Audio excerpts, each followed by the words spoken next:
All right, joining us live now with his weekly take on political news from all levels of government is CTV's political commentator, Scott Reid. Howdy, guys. How you doing? Nice to see you, Scott. Nice. Saw you at the game over the weekend. I was at game. Sunday night's game. We sat there for 9 innings. We got 2 hits. And the first hit was a home run for Springer. Right. We thought, we're cooking. Start. And then it got real quiet for a long time. Sure did. Okay, but let's move on to what you're really here for, talking politics. Of course, Foreign Affairs Minister Anita Anand in India. This is really interesting. First is by a Canadian minister after 2 years of real strain on that relationship. Well, in fact, she's got a heck of a week planned. So she's going to India and then China.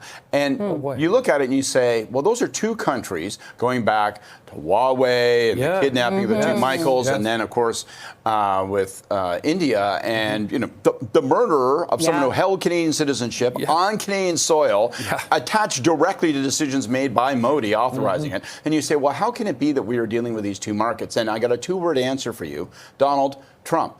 Because the reality is that if Trump is going to increasingly deny access to the American market for Canadian small business, large business, traders, exporters, then we got to go looking for other markets. And China and India are 2 big markets. We can only go so far as stitching together little trade deals with Luxembourg and Costa Rica. You got to go where the fish are, and the fish are in India and China if you're talking about trade targets. So we're trying to thaw out relations there, but it highlights, I think, 2 things. One, the unease of doing this, because we've got to juggle these considerations domestically with how China and India conduct themselves and our discomfort with that, with our economic objectives. But also, we know that Trump will object. He's in the middle of a trade dispute with China that's been renewed and inflamed this week. So it's a constant juggling exercise, and it just serves to underscore how hard it is to deal in this new world where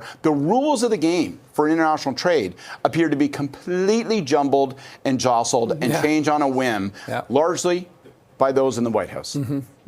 Yeah, it's interesting to see the juxtaposition. I mean, the instability of Trump and yet the stability he now seems to be kind of presiding over with the Middle East and his 20-point peace plan. So we'll see where that goes. But turning to provincial stuff, and that ties into trade. New numbers are out today about Premier Doug Ford's governments and how much they spent on, you know, their campaign. But he is really elbows up into the pouring down that Crown Royal and getting into kind of Carney's territory. The reason that we can connect these 2 stories, you know, the amount of money that was spent and the success that the Premier enjoyed in the last provincial election campaign with where he's standing today, there's a through line. And it isn't just cash. They always say in politics, right? Money won't guarantee you victory, right? But a lack of money will almost certainly guarantee you failure. But what really was the secret of Ford's success in the last campaign? He wrapped himself in the flag and he positioned himself as a Trump fighter, as Captain Canada, and that is continuing on. And he has become more hardline even as the political realities and the trade-off realities have manifested themselves. So you see Ford as the loudest, largest voice across Canada for being completely elbows up with Trump. And he's pouring whiskey on the ground and he's talking tough and he's tossing fire. And it's interesting in some ways, he's the pointy end of the spear that Carney is also poking at the White House and it relieves Carney of the obligation to be the more aggressive of the Canadian voices. Yeah, it's really interesting to watch all this unfold. Unfortunately, we've run out of time, so we can't get to the Toronto municipal budget discussions. All right, but the budget consultations be overlooked? What a tragedy. Yeah, okay. Maybe next week, Scott. In the meantime, good to chat as always. Good to see you guys.